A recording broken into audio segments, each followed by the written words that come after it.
Praise the Lord. कितने लोग वचन के लिए तैयार है?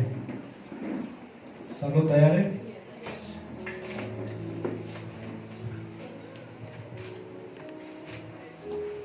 Praise the Lord. फ्राइडे के दिन पास्टर ने मेरे को बोला कि तेरे को वचन देना है, और मैं थोड़ा प्लान था, मेरे को मालूम नहीं क्या देना है, पर मैं प्रभु से पूछा। प्रियो एक याद रखो, जब हम प्रभु से कुछ पूछते हैं ना, प्रभु हमें जरूर देता है। जो टाइम पे हम जो भी परमेश्वर को पूछेंगे, परमेश्वर वो टाइम पे हमें सब कुछ देता है। तो मैं प्रभु से पूछ रहा था और मैं एकदम ब्लैंक था, मेरे को समझ नहीं था। तो प्रभु ने बहुत सुंदर बात मेरे को बताया, मैं आज आप लोग के साथ शेयर करना चाहता हूँ। कितने लोगों को बाइबल के अंदर याकूब के बारे में मालूम है? याकूब नए नियम के अंदर था। कितने लोगों को मालूम है? नए नियम के अंदर था, पुराने नियम के अंदर। किधर? पुराने नियम के अंदर याकूब और एसाव दो भाई थे, बरोबर? याकूब और कौन था? एसाव। और याकूब ने एसाव से उसका जो पहलोटा का अधिकार था वो लिया, और बड़प्पन का जो अधिकार, बड़ा भाई का जो अधिकार था वो लिया, और उधर से वो किधर चले गए? अपने मामा के पास, मतलब घूम फिर के वो लाबान के पास चला गया और लाबान के पास रहने लगा। कितने साल वो लाबान के पास रहने लगा? रेचल के लिए 7 साल रुका, उसके साथ धोखा हुआ, उसको लिया दिया गया। उसके बाद और 7 साल वो रुका, फिर और कुछ साल रुका, और उसके बाद जब वो उधर लाबान के पास रुका, उसके बाद उसको ऐसा इच्छा हुआ कि बस अब मैं छोड़ के चले जाता हूँ, अब मेरा परिवार बन गया, अब मैं परिवार बन गया, अब मैं परिवार को लेके मैं अपने घर में चले जाता हूँ, या मैं अपने, बोलते ना अपनी हिंदी में एक शब्द है, हिंदी मराठी में, आपला संसार चालवायला जातो, नहीं क्या, एक खुद का कुटुंब बनाते। तो याकूब को था कि अब मैं मेरा खुद का कुटुंब बनाने के लिए मैं अलग हो जाऊंगा। तो याकूब अपने मामा से बोलता है, अब तू मुझे विदा कर। ठीक है, समझा यहाँ तक? यहाँ पे एक स्टोरी हुआ। अब हम जाएंगे वचन में। उत्पत्ति की किताब उसका 30 अध्याय, उत्पत्ति उसका 30-25 वचन से पढ़ेंगे। जब राहेल से यूसुफ उत्पन्न हुआ, हाँ, तब याकूब ने लाबान से कहा, मुझे विदा कर। क्या लिखा है? वापस पढ़ना, सबको मिल गया? हाँ, पढ़ो।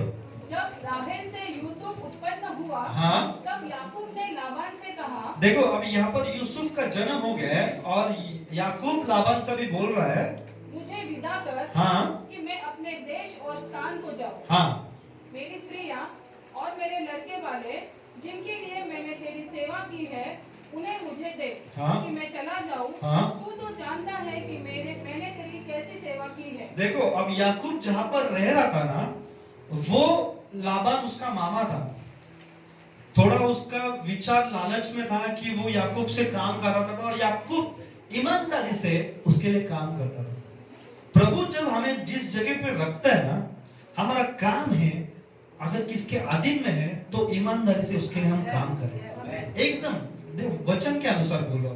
जहां पर प्रभु हमें रखता है, जब हम ईमानदारी से उस व्यक्ति के अधीन में रहकर जब हम काम करते हैं ना, तब हम फलवंत होते हैं, और साथ ही साथ सामने वाला भी फलवंत होता है। देखो क्या लिखा है, 27 वचन। हाँ, लाबान ने उससे कहा, हाँ, यदि तेरी दृष्टि में मैंने अनुग्रह पाया है, हाँ, तो रह जा। देखो लाबान बोलता है, अरे रुक जा तू, हाँ, क्योंकि मैंने अनुभव से जान लिया है, हाँ, कि यहोवा ने तेरे कारण से मुझे आशीष दी है। कौन बोल रहा है? जिसके लिए याकूब काम कर रहा है, वो खुद के मुंह से बोल रहा है, अरे तू रुक जा, मैं जानता हूं कि तेरे कारण मुझे बहुत आशीष मिला है, तेरे कारण मुझे आशीष मिला है। जब हम किसी के अधीन में आ जाते हैं ना, तब हमारा काम है अधीनता में रहकर पूरी तरह से उसके लिए काम करना।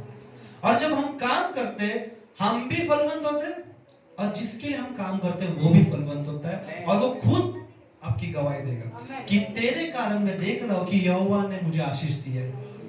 फिर आगे 28 वचन। हाँ, फिर उसने कहा, हाँ, तू ठीक बता कि मैं तुझको क्या दूं, हाँ, और मैं उसे दूंगा। हाँ, उसने उससे कहा, तू जानता है कि मैंने तेरी कैसी सेवा की और तेरे पशु मेरे पास किस प्रकार से रहे। मेरे आने से पहले वे कितने थे और अब कितने हो गए। क्या लिखा है? मेरे आने से पहले बहुत कम था तेरे पास, बहुत कम था, पर जब मैं आया तब देख कितना बढ़ गया। फिर आगे, और यहोवा ने मेरे आने पर तुझे तो आशीष दी है, हाँ। पर मैंने अपने घर का काम कब करने पाऊंगा। हाँ देखो, वो चाहता है कि अब मैं तेरे लिए तो काम कर चुका, मेरे कारण तेरे पास बहुत आया, बहुत आशीष भी है, अब मेरे को मेरा घर चलाने के लिए मुझे साइड भी कर।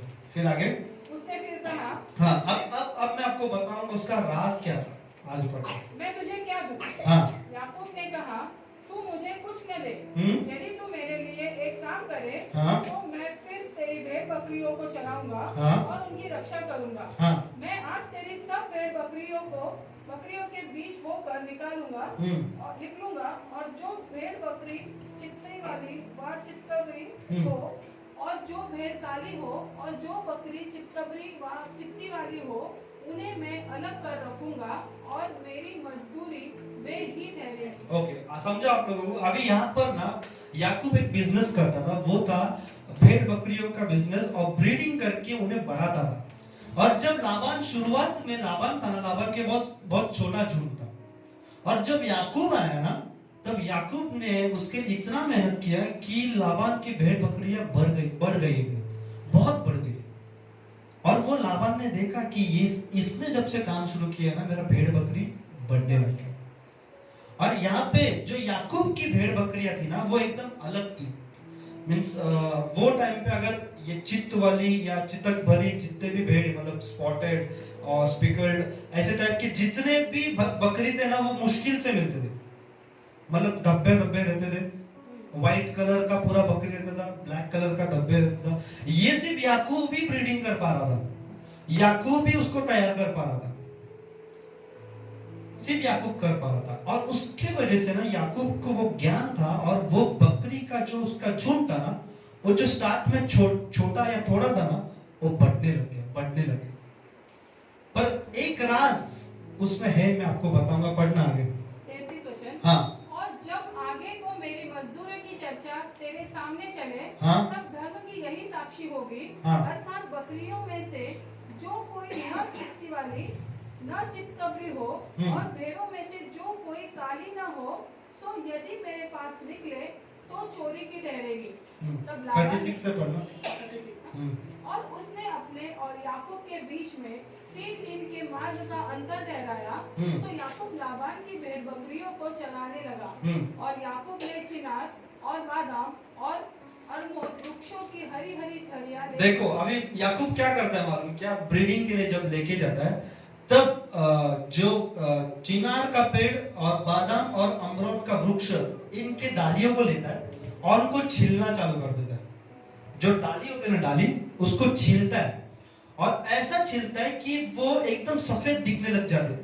अब जब भी डाली को आप छीलोगे तो एकदम सफेदपन उसका अंदर का दिखेगा, ठीक है। अब उसको छील के वो पानी में रख देता है, और जब जब बकरियां या भेड़ बकरी पानी पीने आते थे, जब वो देखते थे तो वो एकदम चमकता था, जब वो देखते थे और वो चमकता था। और जब वो गर्भ धारण करते थे, जैसे फिर याकूब को चाहिए वैसे वो भेड़ बकरियां पैदा होती। देखो क्या लिखा है। हाँ। और याकूब ने चिनार और बादाम और अमरूद वृक्षों की हरी हरी छड़ियां लेकर उनके छिलके कहीं छील के उन्हें धारीदार बना दिया, ऐसे कि उन छड़ियों की सफेदी दिखाई देने लगी। और तब छिली हुई छड़ियों को भेड़ बकरियों के सामने उनके पानी पीने के कठोरों में खड़ा किया, और जब वे पानी पीने के लिए आई तब गाभिन हो गई, और छड़ियों के सामने गाभिन होकर भेड़ बकरियां धारी वाले, चित्ती वाले और चित्तबरे बच्चे जनी। तब याकूब ने भेड़ों के बच्चों को अलग अलग किया, और लाबान की भेड़ बकरियों के मुंह को चित्ती वाले और सब काले बच्चों की ओर कर दिया, और अपने झुंडों को उनसे अलग रखा, और लाबान की भेड़ बकरियों से मिलने न दिया। और जब जब बलबल भेड़ बकरियां गाभिन होती थी, तब तब याकूब उन छड़ियों को मटोते में उनके सामने रख देता। क्या लिखा है? जब जब बलवान मतलब स्ट्रॉन्ग भेड़ बकरियां जब आती थी, तब याकूब क्या करता था, वो पानी के अंदर ना वो छड़ी या वो जो छिलके जो उसने रखा था ना वो पानी में रख देता था। और जब बलवान भेड़ बकरियां गर्भवती होती थी तब सिर्फ तभी रखता था, और जब नाजुक या कमजोर भेड़ बकरी आती थी ना तभी वो नहीं रखता था। और जैसे बलवान भेड़ बकरियां पैदा होते थे जिनके द्वारा बच्चे पैदा होते थे वो याकूब रख लेता था, और जो कमजोर थे जब वो सामने नहीं रखता था तब जब वो पैदा होते थे वो लाबान को देता था। प्रियो, ये वचन प्रभु ने जब मेरे को दिया ना, इसमें से प्रभु ने मेरे को क्या बताया मालूम, जो तुम देखोगे तुम उसे पैदा करोगे। तुम्हारे लाइफ में अगर तुम्हें आशीष चाहिए तो तुम देखना चालू करोगे। जब तुम देखोगे, जो चीज को तुम देखोगे वो चीज को तुम जन्म दोगे। आपको मालूम है प्रभु ने हम सबको ना एक इमेजिनेशन का एक पावर दिया, एक ताकत दी, देखने का एक ताकत दी है। इमेजिनेशन का मतलब क्या मालूम, जब हम इमेजिनेशन करेंगे हम इमेज को तैयार करेंगे जो हमें चाहिए। अब आपको मालूम है यहाँ पे क्या होता था मालूम, जो भेड़ बकरियां वो देखती थी वैसे वो जन्म देती थी। स्टोरी पढ़ा आपने, सुना ना, सब लोग ने सुना ना, क्या लिखा है, जब जब बलवान भेड़ बकरियां जब पानी पीने आती थी वो जो चमक उनके आंख में आता था वो जब देखते थे वो उसी तरह से बच्चे को पैदा करते थे। और जब कमजोर भेड़ बकरे आते तभी वो नहीं रखता था सामने, तो वैसे पैदा नहीं होते थे और वो लाबान को देता था। क्योंकि स्टार्टिंग में याकूब ने क्या बोला था, जो भी स्पॉटेड या जो भी चितक भरे रहेंगे या जो जिसके ऊपर वो दाग रहेंगे वो सब भेड़ बकरी मेरी रहेगी, और जिस पे नहीं रहेगा वो सब तेरी रहेगी। अगर ऐसे भेड़ बकरी मेरे पास आए तो समझ लेना कि मैंने तेरे से चोरी किया है, इसलिए तू ले जा सकता है। तो अपने आप से याकूब को जैसा चाहिए था याकूब ने वैसे भेड़ बकरियों को तैयार किया। आपको आपके जीवन में जैसा आशीष चाहिए आपको देखना है और आपको तैयार करना है, और जब आप तैयार करना शुरू करोगे वो चीज आप आपके जीवन में देखोगे। इसीलिए परमेश्वर ने आपको देखने का एक ताकत दी है। इमेजिनेशन, विजन, ड्रीम्स का परमेश्वर ने आपको ताकत दी है। जो आप देखोगे वो आप जन्म दोगे। बच्चे लोग के बारे में आपने सुना रहेगा, जो गर्भवती माँ होती है, पास्टर ने भी हर टाइम बताया, फॉरेन कंट्री में तो मोस्टली ऐसी होता है कि जो स्त्री को मतलब जैसा अच्छा बच्चा चाहिए तो वो क्या करती है, पूरे कमरे में अपना मतलब एक बच्चे का फोटो लगा देती है ना। हॉस्पिटल्स में जाओगे आप, जहां पर प्रेग्नेंट लेडीज रहती है, वहां पर अगर आप जाके देखोगे तो पूरे दीवार पे किधर ना किधर एक एक बच्चे का फोटो चिपकाया रहता है। क्यों चिपकाया रहता है? क्योंकि जैसे वो देखे कि वो अपने आप में इमेजिन करे कि यार मेरा बेटा भी ऐसे ही रहना चाहिए, मेरी बेटी भी ऐसी रहनी चाहिए, मेरा बेटा जो पैदा हो गया वो भी ऐसे ही दिखना चाहिए। जब हम सोचते, जब हम देखते और जब हम पैदा करते, सिमिलरली मोस्टली हम वैसी देखते जो हम सोचते थे। मोस्टली स्त्रियों को ये चीज के बारे में मालूम रहेगा। जब प्रेग्नेंट लेडी जब रूम में रहती है, जब वो फोटोज को देखती है वो अपने आप में तैयार करना शुरू कर देती है कि मेरा भी ऐसा रहना चाहिए। जो आप इमेजिन करोगे वो चीज आप आपके जीवन में लागू करोगे। जो आप आपके सोच में लाओगे, जो तैयार करोगे, उसी को आप आपके जीवन में पैदा करोगे। सोचना बहुत पावरफुल है मालूम, जो परमेश्वर की ओर से होता है। कभी कभी मालूम अचानक एक ऐसा विजन या ऐसा सोच हमारे अंदर आ जाता है, तब हमारे अंदर एक खुशी आ जाता है, अरे नहीं मेरे को ऐसा बनना है, नहीं मेरे को ऐसा चाहिए। वो किसकी ओर से होता है? परमेश्वर आपके सोच में, आपके विजन के अंदर, आपके दर्शन के अंदर परमेश्वर डालता है। जो परमेश्वर आपके जीवन में करना चाहता है परमेश्वर पहले आपके मन में या आपके विचारों में डालता है, और जब आप उसके ऊपर काम करते हो आप उसको पैदा करते हो। देखो यहाँ पर जो स्टोरी वो ऐसी दिया गया स्टोरी, उस स्टोरी का कुछ तो मतलब है। परमेश्वर के वचन में, बाइबल के अंदर कुछ भी चीज ऐसी नहीं दी है। हर चीज के पीछे कुछ ना कुछ कारण या रेवलेशन होता ही होता है। हर चीज के पीछे कुछ ना कुछ रेवलेशन होता है। परमेश्वर ने हमें एक सोचने का ताकत दी है। बोलो ताकत दी है। इमेजिनेशन का ताकत दी है। जो तुम इमेजिन करोगे वो तुम पैदा करोगे। जो तुम्हें चाहिए, देखो आज से जो आपको चाहिए उस चीज को सोचना शुरू करो विश्वास में, उस चीज को पैदा करो अंदर ही अंदर। जब आप आपके अंदर सोचना शुरू करोगे आप आपके जीवन में उसको पैदा करोगे।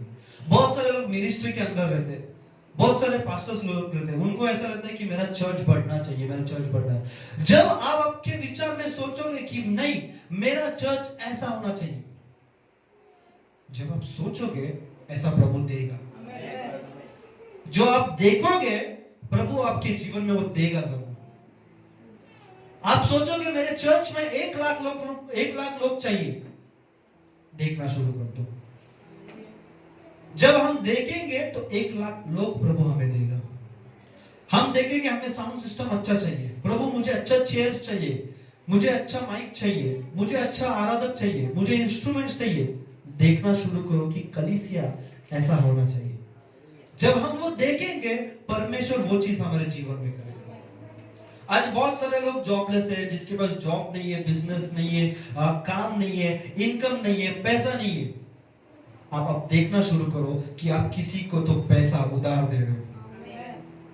आप देखना शुरू करो, आप देखोगे जब आप किसी को पैसा उधार दे रहे हो परमेश्वर वही चीज आपके जीवन में लाएगा।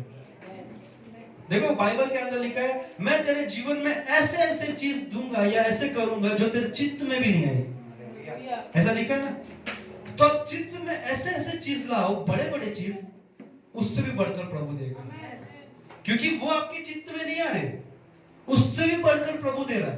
तो ऐसे आपके चित्त में लेके आओ जो आप सोच भी नहीं सकते या आपके लिए इम्पॉसिबल है, आपके चित्त में लेके आओ और उससे भी बढ़कर परमेश्वर आपके जीवन में। आमीन। हम एक और स्टोरी को देखेंगे। दूसरा राजा उसका 6ठा अध्याय, 12वां वचन। 2 किंग उसका 6:12। हाँ, एलीशा जो इजराइल में भविष्यवक्ता है, क्या लिखा है? एलीशा जो इजराइल के अंदर भविष्यवक्ता था, वह इजराइल के राजा को वे बातें भी बताया करता है। देखो अब इजराइल में एक भविष्यवक्ता था एलीशा नाम का, और जब राजा को किसी चीज की जरूरत रहती थी तो एलीशा ऐसे भविष्यवक्ता जो प्रभु उसको दर्शन देता था, वो जो देखता था वो जाके वो एलीशा को राजा को बताता था। और अगर सोचो राजा, सब लोग इधर ध्यान दो, अगर सोचो राजा के ऊपर कोई दुश्मन हमला भी करने आ रहा है ना, तो एलीशा वो भी बता देता था।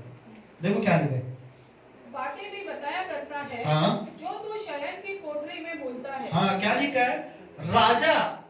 राजा अपने कोठरी में जो बोलता है वो परमेश्वर एलीशा को पहले ही बता देता था।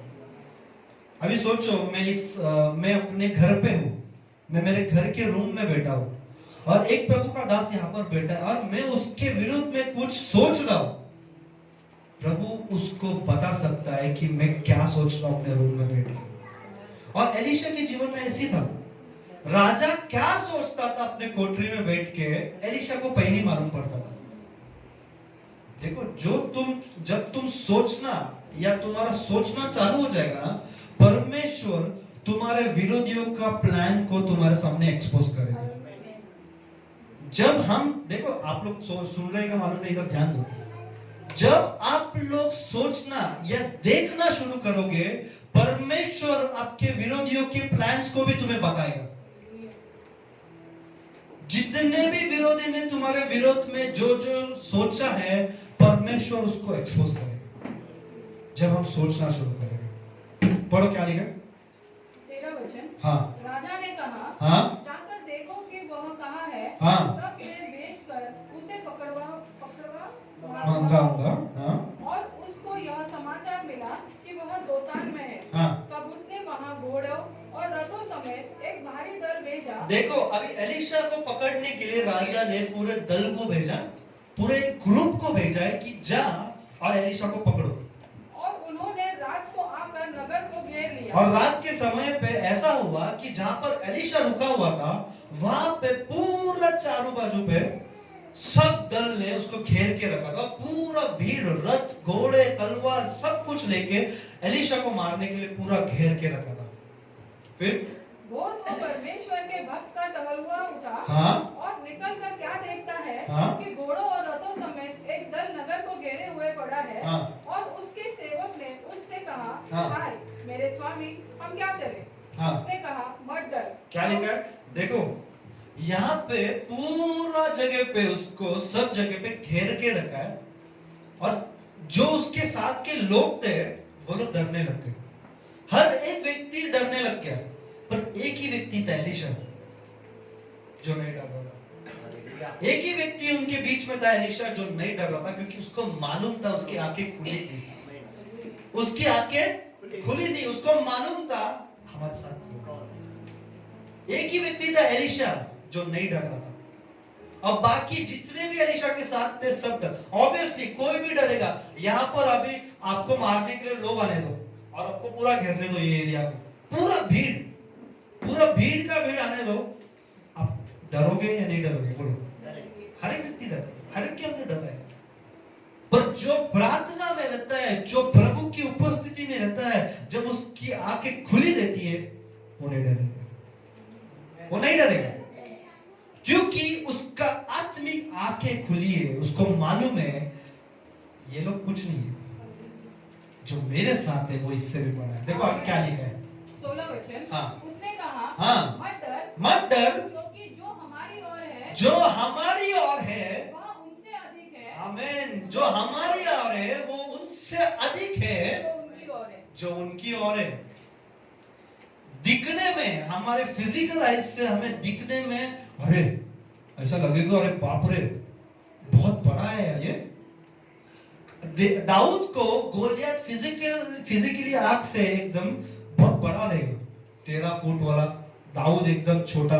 दाऊद के लिए ये आंखों से देखने के लिए बहुत बड़ा रहेगा, पर दाऊद आत्मिक आंखों से देख रहा था, ये परमेश्वर के सामने बहुत छोटा है। दाऊद आत्मिक आंखों से देख रहा था, इसीलिए दाऊद को मालूम था कि गोलियत छोटा है, इसके लिए वो मारने के लिए जा सका। अगर शारीरिक आंख से दाऊद जाता तो दाऊद नहीं मार पाता था उसके विरोधी को, पर वो आत्मिक आंखों से देख रहा था कि वो परमेश्वर इतना महान है मेरा। दाऊद बोलता है, जब चल के जाते रहता है, दाऊद यही बोलता है, मेरा परमेश्वर महान है, इज़राइल का परमेश्वर महान है। वो महान किसको बनाऊंगा? परमेश्वर। क्योंकि दाऊद क्या देख रहा था? परमेश्वर महान है, गोलियत छोटा है। पर शारीरिक रीति में क्या देख रहा है? गोलियत बड़ा है, दाऊद छोटा है। जब हम हमारे आत्मिक आंखों को खोल के देखेंगे, परमेश्वर हमें प्रोटेक्ट करेगा सब कुछ। देखो यहाँ पर क्या बोलता है 16वें वचन में, उसने कहा मत डर, क्योंकि जो हमारी ओर है वो उनसे अधिक है जो उनकी ओर है। पहला यूहन्ना उसका 4 अध्याय 4 वचन में क्या लिखा है? हाँ, हे बालकों, तुम परमेश्वर के हो और तुमने उन पर जय पाई है। क्या लिखा है? तुमने उन पर जय पाई है, क्योंकि जो तुम में है, क्योंकि अब कौन हमारे अंदर? देखो, क्योंकि जो तुम में है वह उससे जो संसार में है, उससे जो पूरे संसार में है बड़ा है। अब वो किधर है? हमारे अंदर है, हमारे अंदर है, जो सबसे बड़ा है और उससे भी बड़ा है, जो संसार का अधिकारी है। वो महान परमेश्वर हमारे अंदर। पर अपने आत्मिक आंखें खोल के देखो, क्योंकि जो तुम्हारे अंदर है वो बड़ा है, उससे बड़ा है जो संसार में। संसार के लिए वो बहुत बड़ा है, संसार के लिए तकलीफ वाला है, पर हमारे लिए वो कुछ नहीं है। क्यों? क्योंकि जो हमारे अंदर है वो उससे भी बड़ा है। हमें उसका 16वां का पढ़ेंगे, 16 से 6:16। हाँ, उसने कहा मत डर, क्योंकि जो हमारी ओर है, क्योंकि जो हमारी ओर है वह उनसे अधिक है। हाँ, जो उनकी ओर है, जो उनकी ओर है। फिर आगे, तब एलीशा ने यह प्रार्थना की। अब देखो, एलीशा ये प्रार्थना करता है, हे यहोवा, हे यहोवा, इसकी आंखें खोल दे। ये बहुत इंपॉर्टेंट है, बहुत इंपॉर्टेंट है। हमें ये प्रार्थना करना है कि हे यहोवा मेरी आंखें खोल कि यह देख सके, कि देख सकूं। देखो क्या एलिशा का सर्वेंट या दास देख नहीं पा रहा था, देख रहा था ना, अंधा थोड़ी था वो। पर कुछ समय पे जब हम तकलीफ में आ जाते हैं, जब हमें लगता है कि हमारा जो परिस्थिति है शैतान के हाथों में, शैतान हमें चला रहा है या शैतान के हाथों में हम तकलीफ में जी रहे, तब हमें ये प्रार्थना करना जरूरी है कि यहोवा मेरी आंखें खोल। ये प्रार्थना करना जरूरी है कि हे यहोवा मेरी आंखें खोल। तकलीफ हर एक के जीवन में है, पाप हर एक के जीवन में, समस्या हर एक के जीवन में, हर एक के जीवन में कुछ ना कुछ प्रॉब्लम्स है। पर वो समय पे हमें क्या प्रार्थना करना है कि हे यहोवा मेरी आंखें खोल। बहुत लोग आपके पास आते हैं, पास्टर मेरा ये तकलीफ है, ब्रदर ये मेरा तकलीफ है, मेरे लिए प्रार्थना करो, मेरे लिए ऐसा करो, मुझे कुछ काउंसलिंग की बातें दो, कुछ समस्या है मेरे जीवन में, वो सब मुझे बताओ। आपको क्या प्रार्थना करना है पहले कि प्रभु मेरी आंखें खोल कि मैं इसे बुद्धि की बातें बता सकूं। प्रभु मेरी आंखें खोल, मैं इसको सब कुछ जो तू चाहता है वो बता सकूं। जब हम हमारे आत्मिक आंखें खोलने के लिए प्रार्थना करेंगे, हम हमारी और की सुरक्षा को देख पाएंगे। हमारे पास परमेश्वर ने हर एक व्यक्ति को 72 स्वरदूत, 72,000 स्वरदूत एक व्यक्ति के साथ में रखा है उसकी सुरक्षा के लिए, है ना। अब मैं विजय, अगर मैं किधर चल रहा हूं तो मेरे साथ 72,000 स्वरदूत मेरी सुरक्षा के लिए परमेश्वर ने रखा है क्या किसी प्रधानमंत्री के पास इतने बॉडीगार्ड्स? पर परमेश्वर ने दिए हमारी सुरक्षा के लिए। फिर भी हम डर के रोते रहते। पर जब हम हमारी आत्मिक आंखें खोलने के लिए प्रभु को बोलेंगे, प्रभु तू खोल कि मैं देख सकूं, परमेश्वर वो सब कुछ तुम्हें दिखाएगा, परमेश्वर दिखाएगा। देखो यहाँ पर एलीशा प्रार्थना करता है, तब एलीशा ने यह प्रार्थना की, हाँ, हे यहोवा इसकी आंखें खोल दे कि यह देख सके। हाँ, तब यहोवा ने सेवक की आंखें खोल दी। हाँ, यहोवा परमेश्वर फिर आंखें खोलता है। जब हम प्रार्थना करते हैं तब परमेश्वर हमारी आंखें खोलता है। और जब वह देख सका, जब वो देख सका, तब क्या देखा? अभी देखो क्या देखता है एलीशा और दास कि एलीशा के चारों ओर का पहाड़, हाँ, चारों ओर नहीं है, चारों ओर का पहाड़ अग्निमय घोड़ों और रथों से भरा हुआ है। हाँ, देखो इमेजिन करो, अभी जो मैं आपको बता रहा, आपके पास ताकत है इमेजिन करने की। आप सोचो सब जगह से एलीशा को घेर के रखा है, चारों बाजू से घेर के रखा है। पर जब यहोवा परमेश्वर ने उस दास का आंख खोला तब उसने क्या देखा कि चारों ओर के पहाड़, सारे पहाड़ जो उसके चारों ओर थे, पहाड़ों के बीच में था, और चारों ओर के पहाड़ में वो देख रहा है कि हर एक पहाड़ पे अग्निमय घोड़े रथों पे खड़े, रथ लेकर हर एक घोड़े पे एक स्वरदूत या 2 स्वरदूत तो रह गए। घोड़े तैयार है, और ऐसे तैयार नहीं थे, सिर्फ खड़े नहीं थे, अटैक के पोजीशन में थे। सिर्फ एक कोई व्यक्ति एलीशा को हाथ लगा दे या इसको हाथ लगा दे, सारे स्वरदूत लोग भिड़ जाएंगे। ये परमेश्वर ने रखा है चारों बाजू में। पर जब प्रभु आंख खोलेगा तो हम परमेश्वर की सुरक्षा को देखेंगे। इसीलिए प्रभु से प्रार्थना करना इंपॉर्टेंट। प्रभु मेरे आत्मिक आंखें खोल। लाइफ में प्रॉब्लम्स आते हैं, प्रभु आत्मिक आंखें खोल। प्रभु मैं जीवन में ये नहीं कर पा रहा हूं, प्रभु मेरे आत्मिक आंखें खोल। क्योंकि आंख जब प्रभु आपका खोलेगा, प्रभु आपको रास्ता बताएगा। जब आपका आंख खुल जाएगा तब आपको रास्ता दिखेगा। आप ऐसी बंद आंखों से रास्ते पे चल सकते हैं क्या? ठोकोगे, किधर ना किधर जाके ठोकोगे या किधर गिर भी जाओगे। पर जब आप खुले आंखों के साथ चलोगे तो आप बरोबर सीधा चलोगे। उसी तरह जब हमारे आज क्या हो गया मालूम, हमारे आत्मिक आंखें बंद हो चुके हैं। बहुत सारे लोग प्रभु प्रभु तो बहुत करते, प्रभु प्रभु करने वाले बहुत है, बहुत। पर अगर आप उनके लाइफ में जाके देखोगे, जीरो होके बेटा, जीरो, एकदम जीरो। और जब पास्टर उनको करेक्ट भी करेंगे तो पास्टर, आजकल मैंने ऐसा देखा पास्टर्स लोगों को नाम रखते हैं ये बोलकर दोष लगाते, दोष लगाने, पर पास्टर को ये नहीं देखते कि पास्टर आपकी आंखें खोल रहे कि आप खड्डे में जाके ना गिरो। पास्टर्स का काम यह होता है कि आपके आंखें खोले कि आप लोग जाके खड्डे में ना गिरो। नहीं, पास्टर दोष लगाता है, पास्टर दोष लगाने वाला है। क्यों लगाएगा दोष? कुछ मिलने वाला है पास्टर को दोष लगाए? मजा आ रहा है क्या पास्टर को? पर पास्टर चाहता है कि आपकी आत्मिक आंखें खुले कि आप खड्डे में ना गिरो। जब आपकी आंखें खुलेंगे आप सीधा चलोगे, आप आशीष को देखोगे, आप सफलता को देखोगे। इसीलिए याकूब जहां पर था, याकूब उसके अधीन में था और याकूब को मालूम था जो मेरे भेड़ देखेंगे वो पैदा होंगे। उसको टेक्निक मालूम था, इसीलिए जहां पर वो काम कर रहा था बहुत अधीनता में काम कर रहा था, क्योंकि उसको मालूम है यहोवा परमेश्वर जहां पर रखता है उसके अधीन में रहना। भले वो कठोर रहने दो, भले वो कैसा भी रहने दो, पर सफलता परमेश्वर की ओर से आएगी। आमीन।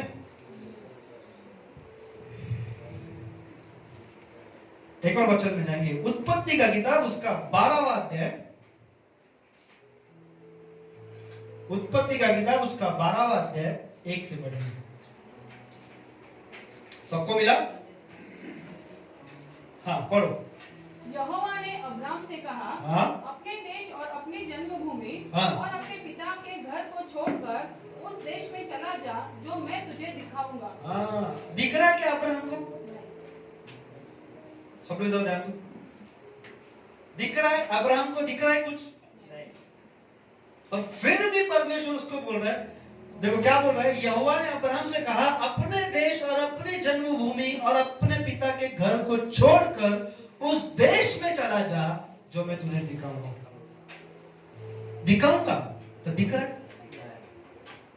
पर फिर भी अब्राहम जो परमेश्वर ने बोला उसको अपने आत्मिक आंखों से देख के निकल गया। देखो स्पिरिचुअल लाइफ जीना और फिजिकल लाइफ जीना बहुत फर्क है, बहुत फर्क है। जब आप आत्मिक जीवन को जीना शुरू करेंगे तो हम सफलता को देखेंगे, पर हम फिजिकल लाइफ को देखेंगे हम हमारे विजन को ही ब्लॉक कर देंगे, हम हमारे विजन को ब्लॉक कर देते हैं। हमारे ऊपर बहुत सारी भविष्यवाणी हुई है, तू ऐसा करेगा, तू वैसा करेगा, तू ये करेगा, तू वो करेगा, पर कुछ कारण के वजह से देखो, जब प्रभु कुछ करना चाहता है ना, वो दास के द्वारा आके आपसे बातें करेगा और आपके अंदर एक इमेज को क्रिएट करेगा। समझ लो, ध्यान दो। अगर प्रभु आपको कुछ करना चाहता है आपके लाइफ में, वो वचन के द्वारा, दास के द्वारा, किसी ना किसी द्वारा आपके जीवन में ऐसा एक वर्ड भेजेगा कि वो इमेज को वो क्रिएट करेगा जो आपके जीवन में करना चाहता है। समझा? पर प्रॉब्लम ये हो जाता है जब हमारे अंदर परमेश्वर इमेज को क्रिएट कर देता है, हम हमारे पाप के द्वारा उस इमेज को ब्लॉक कर देते हैं। बचपन से आप लोग आए, आपको चश्मा बचपन से क्या? नहीं। क्यों चश्मा लग जाता है? Computer, mobile, Instagram, video games, TV. आजकल बच्चा खाना नहीं खा रहा है, मोबाइल पकड़ फिर खाना खा। पहला मोबाइल जाता है फिर खाना जाता है, पहला मोबाइल जाता है फिर खाना जाता है। क्या हो रहा है उसमें? विजन कमजोर हो रहा है कि नहीं हो रहा है? विजन कमजोर हो रहा है कि नहीं हो रहा है? कमजोर होता है। जब विजन कमजोर होता है तो उसको कुछ तो करने के लिए हमें चश्मा बनाना पड़ता है कि बाबा ठीक से देख तो सके। सेम चीज हम जब अपने जीवन को जीते, परमेश्वर ने कैसे न कैसे कुछ ना वर्ड देके हमें इमेज क्रिएट की है, पर जब हम पाप को करते हैं हम उस इमेज को ब्लॉक कर देते हैं जो प्रभु ने हमारे लिए रखा था। देखो बहुत बार भविष्यवाणी होता है, तू ऐसा करेगा, तू वैसा करेगा, पर हम हमारे चीजों में गुंथ जाते, बोलते ना, वो मराठी में गुंतड़ा बोलते हैं, रस्सी का धागे का गुंतड़ा। गुंतड़े को क्या बोलते हैं? जटा जटा कुछ तो भी बोल जाता है।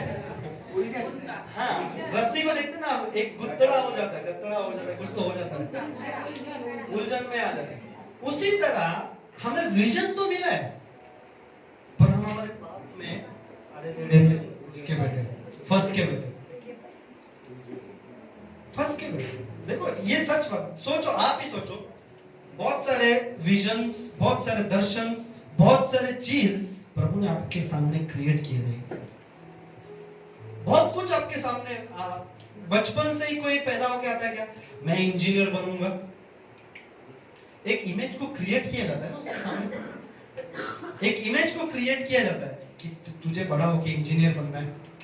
माँ बाप क्या करते हैं, एक इमेज को तैयार करते हैं ना बच्चे के माइंड में। बच्चा बचपन से ही तैयार हो कहता है आई एम सिविल इंजीनियर।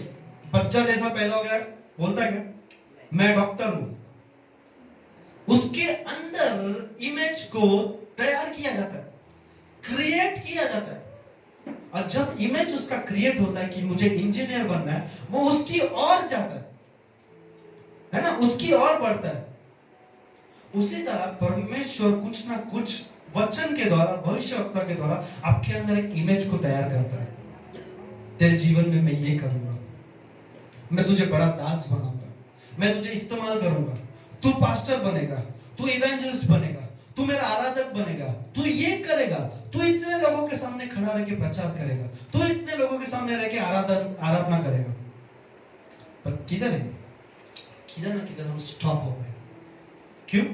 क्योंकि हमारा जो विजन है वो हमने ब्लॉक कर दिया। देखो कुछ चीजें हैं जो हमारे जीवन में हम विजन को ब्लॉक करते हैं। जेनेसिस को ऐसे ही रखना, मैं कुछ बताना चाहता हूँ। पहला चीज, हमारा पाप। फर्स्ट पॉइंट, हमारा पाप विजन को ब्लॉक कर देगा, हमारा देखने की ताकत को ब्लॉक कर देगा। देखो जब हमसे पाप हो जाता है तब ऐसा हो जाता है कि हम जो प्रभु दिखाना चाहता है वो देख ही नहीं पाते, या उस पर फोकस ही नहीं कर पाते। क्यों? क्योंकि हम एक गिल्ट में रहते हैं, क्योंकि हम लोग एक गिल्ट में रहते हैं, इसीलिए हम जो प्रभु हमारे जीवन में करना चाहता है वो देख ही नहीं पाते। तो पहला पॉइंट है पाप। सेकेंड पॉइंट, सिचुएशंस, परिस्थिति।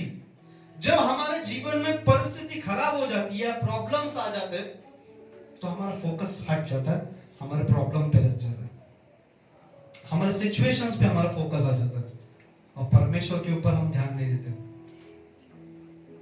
परमेश्वर के ऊपर से ध्यान हट के हमारा ध्यान किधर जाता है? सिचुएशंस के ऊपर। पापी पेट, खाना कैसा खाएगा, कमाएगा कैसा मैं। फोकस प्रभु की ओर से हट के परिस्थितियों की ओर आ जाता है। जहां जो प्रभु ने हमारे लिए रखा है ना, उससे हमारा फोकस हट के हमारे परिस्थिति के ऊपर फोकस आ जाता है। और जब प्रभु की ओर से जब हमारा फोकस हट के परिस्थिति के ऊपर फोकस आता है, तब हम लोग एकदम ब्लैंक हो जाते हैं, तब हम नहीं देख पाते जो प्रभु हमारे लिए रखा है। समझ रहा मैं क्या बोल रहा हूं? जब हमारा ध्यान अपने परमेश्वर की ओर से हट के परिस्थिति के ऊपर आ जाता है, तब हमारा फोकस परिस्थिति के ऊपर रहता है, तब हम प्रभु के प्लान को समझ नहीं पाते, क्योंकि हम क्या हो गए? ब्लैंक हो गए, ब्लॉक हो गए। विजन हमारा, अब मैं बिना स्पेक्स के साथ देखूं तो मेरे को सब धुंधला दिख रहा है। क्यों? क्योंकि एक हाथ में मेरा बहुत ज्यादा नंबर है, तो मेरे को एकदम धुंधला दिख रहा है। पर जब मैं इसको डालूंगा तो मैं एकदम क्लियर देख रहा, अच्छा ये व्यक्ति यहां पर बैठे। जब हमारा ध्यान अपने प्रॉब्लम से हटकर या हर चीज से हटकर जब हमारा ध्यान प्रभु की ओर लगेगा, तब सब क्लियर हो जाएगा। और आज प्रॉब्लम यही है, अच्छे अच्छे ज्ञानी सालों से प्रभु में, आज संसार की बातों में फंसे हुए। पुराने हमने ये किया, हमने वो किया, क्या है? एकदम जीरो पे बन के बैठे। आज कुछ फायदा नहीं है, एकदम जीरो बन के बैठे। क्यों? क्योंकि विजन को ब्लॉक करके रखे। इतना साल हो गया मुझे प्रभु में आके, इतना साल मैंने प्रभु के लिए काम किया, बहुत डिंग मारते, पर आज अगर उनके जीवन को झांक के देखेंगे ना, जीरो है। क्यों? क्योंकि विजन ब्लॉक है। किसी की अधीनता में नहीं, किसी का सुनना नहीं है, इसीलिए विजन को ब्लॉक करके बैठे।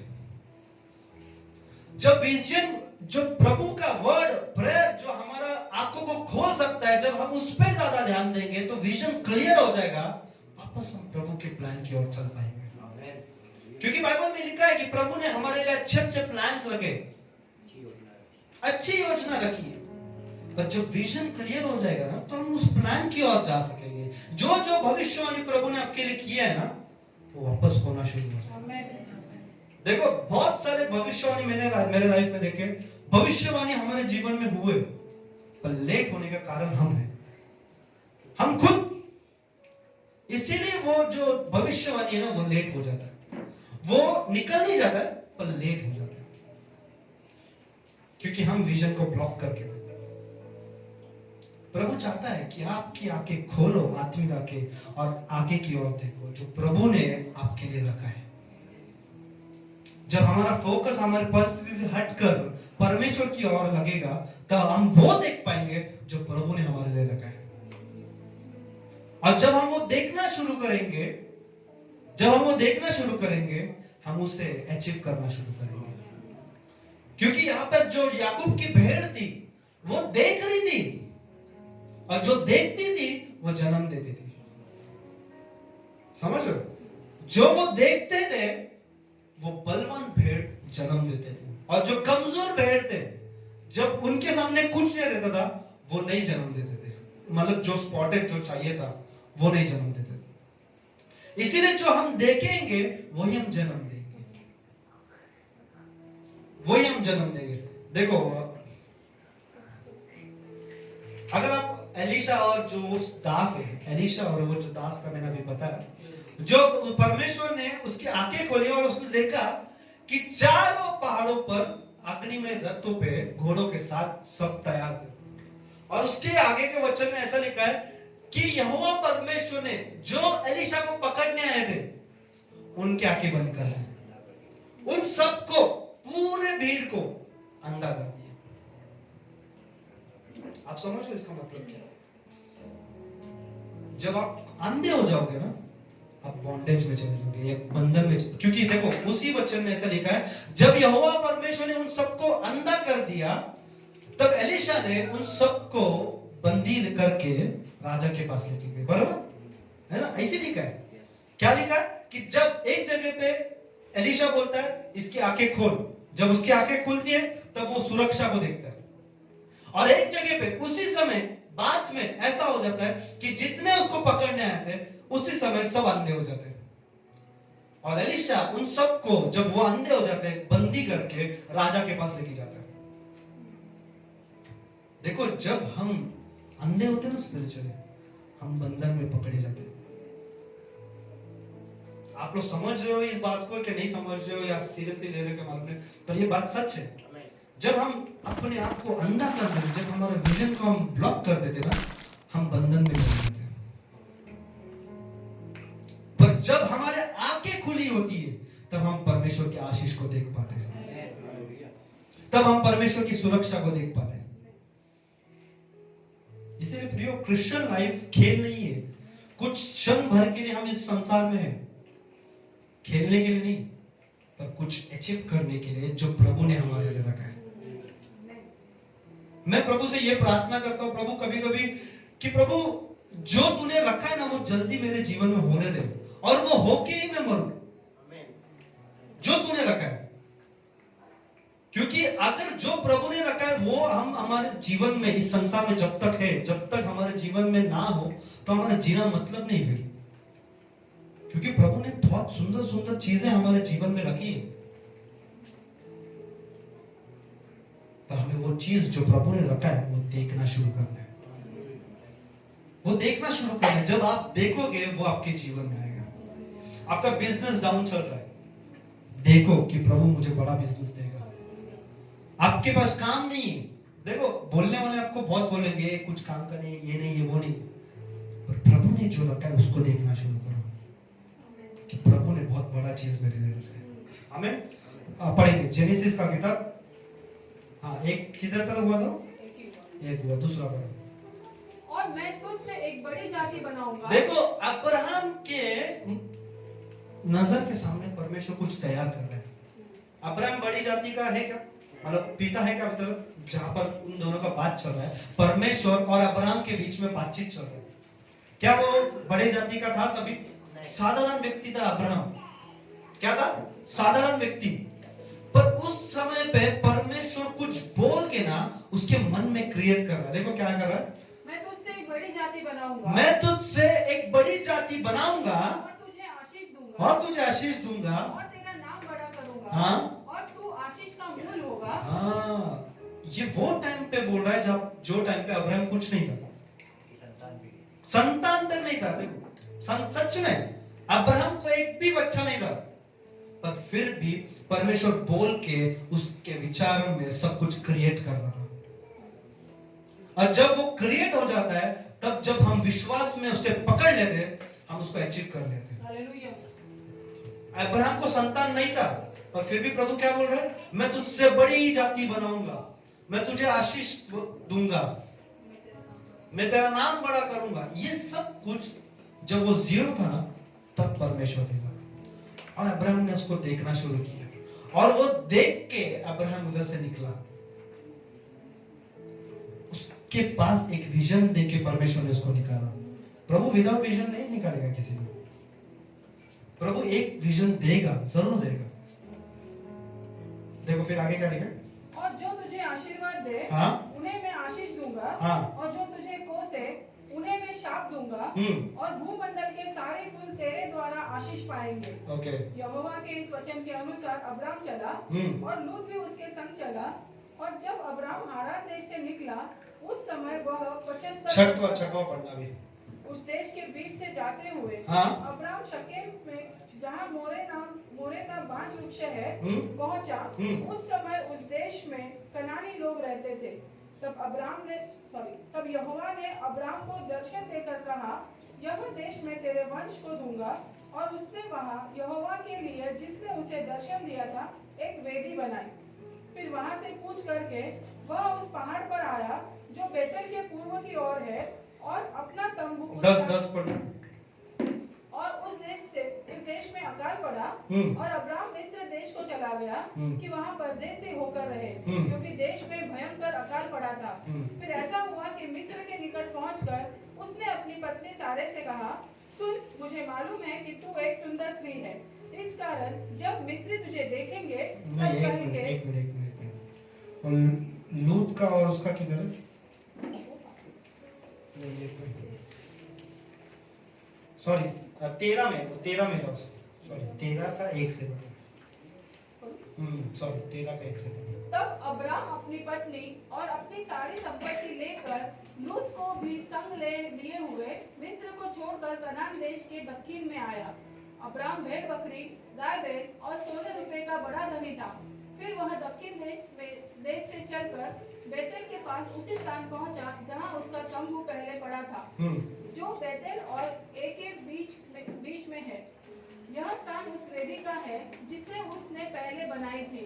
और वहां अब्राम ने फिर यहोवा से प्रार्थना की। और लूत के पास भी जो अब्राम के साथ चलता था भेड़ बकरी, गाय बैल और सो अब्राम और लूत की भेड़ बकरी। देखो अभी यहाँ पर क्या हो रहा है? अब्राहम सब जगह पे घुमा सब कुछ हुआ, अब्राहम का बहुत अच्छे से चल रहा था।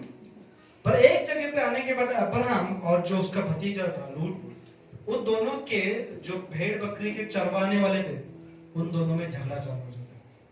क्या हो जाता है? उन दोनों में झगड़ा चालू हो जाता है। फिर हाँ आगे। और गाय बैल के चरवाहों के बीच में झगड़ा हुआ और उस समय कनानी और परिज्जी लोग उस देश में रहते थे। तब अब्राम लूत से कहने लगा, हाँ? मेरे और तेरे बीच और मेरे और तेरे चरवाहों के बीच में झगड़ा न होने पाए, क्योंकि हम लोग भाई बंधु हैं। क्या सारा देश तेरे सामने नहीं? सो मुझसे अलग हो। यदि तू बाईं ओर जाए तो मैं दाहिनी ओर जाऊंगा। देखो लूत को अब्राहम बोल रहा है, अगर तू राइट साइड जाएगा तो लेफ्ट साइड जाएगा, अगर मैं लेफ्ट साइड जाऊंगा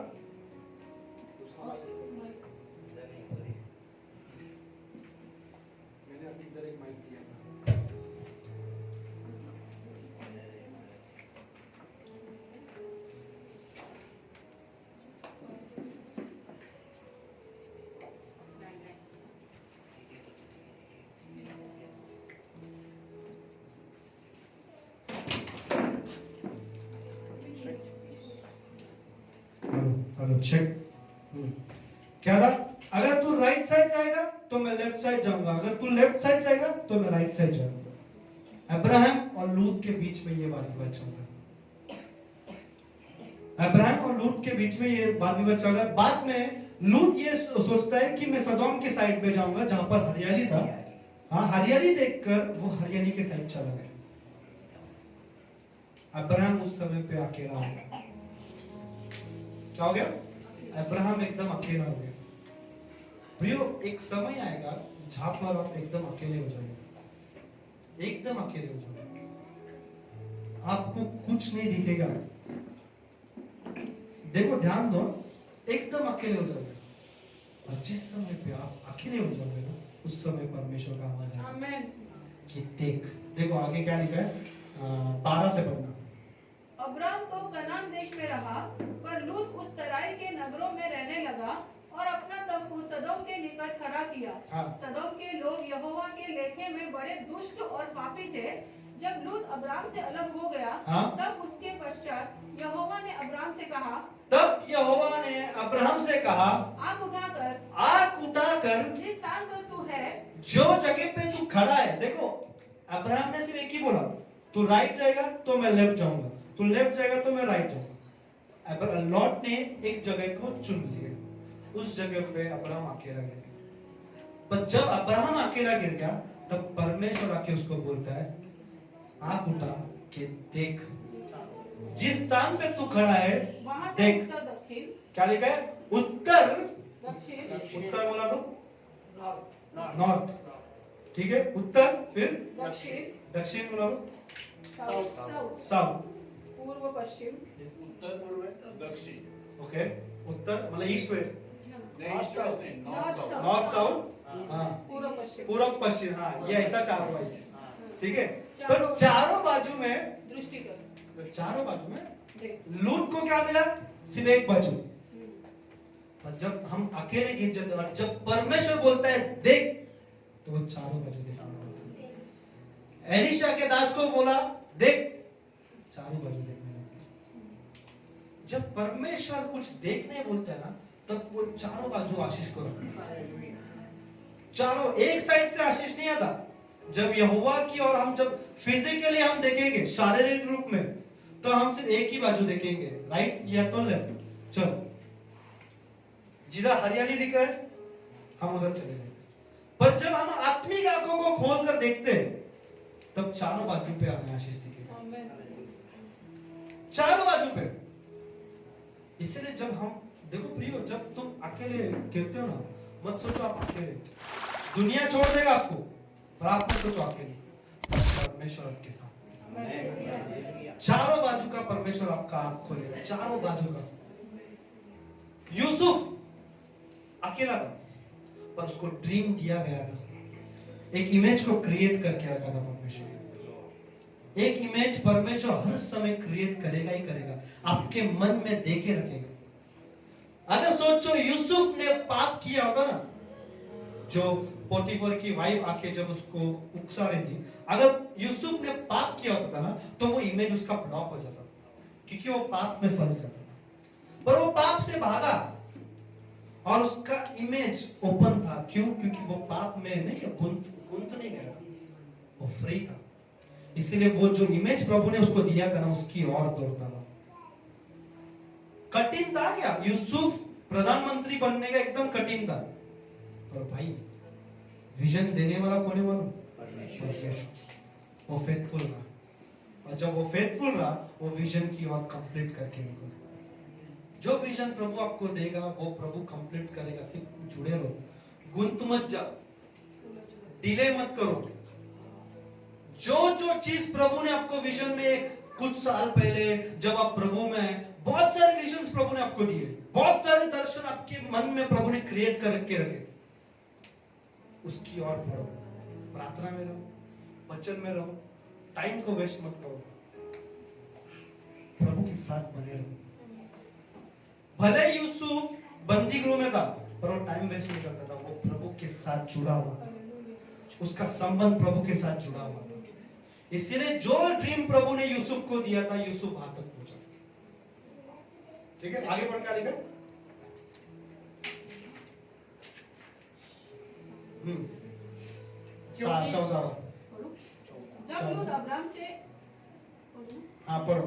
जब लूत अब्राम से अलग हो गया, हाँ। तब उसके पश्चात यहोवा ने अब्राम से कहा, हाँ। आँख उठाकर जिस स्थान पर तू है, हाँ। वहाँ से उत्तर दक्षिण पूर्व पश्चिम चारों ओर दृष्टि कर, हाँ। क्योंकि जितनी भूमि तुझे दिखाई देती है, हाँ। उन सब को मैं तुझे और तेरे वंश को युग युग के लिए दूंगा। हाँ, जब प्रभु बोलता है ना देख, तब हमारी पीढ़ी तरफ देता है। लूत ने एक ही चीज को देखा, वन साइड उसको आशीष मिला। फिजिकली आंखों से देख के गए। कौन से आंखों से? शारीरिक आंखों से देख के हरियाली की ओर हम जाते। देखो शैतान ना बहुत बार हमारे सामने ना बहुत सारी चीज से हरियाली जैसा लाएगा। मोस्ट ऑफ जवान लोगों को, अच्छे अच्छे लड़की, जवान लड़कों को, सॉरी लड़कियों को अच्छे अच्छे लड़के, पर जो एक्चुअल प्रभु ने रखा है आपके लिए लाइफ पार्टनर, उसको कभी कभी हम डिले कर देते जो प्रभु का है। पर हम जब शैतान या शारीरिक आंखों से चलते तो शैतान हरियाली को लाएगा, पैसे को लाएगा आपके सामने। क्यों? क्योंकि आप उस विजन से हटकर हरियाली की ओर ध्यान दें। प्रभु नहीं चाहता कि आप सिर्फ शारीरिक हरियाली के ऊपर ध्यान दें। शारीरिक हरियाली आज है, कल सूख भी जा सकता है, पर जो आत्मिक है वो एक बड़ा रिजल्ट को लेके आ सकता है। अब्राहम आज के तारीख में 3 जाति का मूल पिता है। कितने जाति हो? 3 जाति। अपना क्या होता है? क्रिश्चियन, मुस्लिम, यहूदी। और आज के तारीख में पावरफुल जाति है 3 जाति पूरे वर्ल्ड में है। क्या? पहले नंबर पे क्रिश्चियन जाति, फर्स्ट नंबर, सेकंड मुस्लिम, और भी कुछ इसमें यहूदी। पर जो यहूदी जाति है वो सबसे बुद्धिमान जाति है बोलते हैं, सबसे स्ट्रांग जाति, सबसे बुद्धिमान जाति। ऐसे ऐसे टेक्नोलॉजी आज इजराइल के अंदर, वो टाइम का आशीष आज काम कर रहा है। लूत था क्या? लूत किधर गया? फिजिकल शारीरिक हरियाली के पास गया। पर अब्राहम जब अकेला गिरा था तो परमेश्वर ने बोला आंख उठा और देख। जब हमारे आत्मिक आंखें खुलेगी हम आशीष की ओर जाएंगे, आशीष हमें दिखेगा। एलाइजा और उसका दास एलाइजा, अब एलिशा हो गया, अब एलाइजा क्यों हो रहा है? एलाइजा और उसका दास जब करमेल पर्वत के ऊपर जब रहते हैं, तब एलाइजा बोलता है तू जा और देख। गेहजी को ही एलाइजा जाके देखता है। एलाइजा बोलता है गेहजी को जा और देख क्या बादल निकल के आए। क्या बोलता है? जा और देख क्या बादल निकल के आए। तो ये बोलता है नहीं गुरु नहीं निकले। फिर एलाइजा उसको 7 बार भेजता है, 7 बार वो जाता है, देखता है नहीं नहीं। और जब लास्ट में जब जाता है तो क्या देखता है मालूम? मुट्ठी। इंसान की मुट्ठी इतना बादल दिखती है। इंसान का मुट्ठी कितना? चलो बताओ सबका मुट्ठी कितना सा दिख रहा है? इतना सा। पर वो दास जाके देखता है एक मुट्ठी दिखा है, एक मुट्ठी दिखा है, एक मुट्ठी। एलाइजा उसको क्या बोलता है मालूम? जाके आप बता राजा को कि तूफान जैसा बारिश आने वाला है। क्या बोलता है?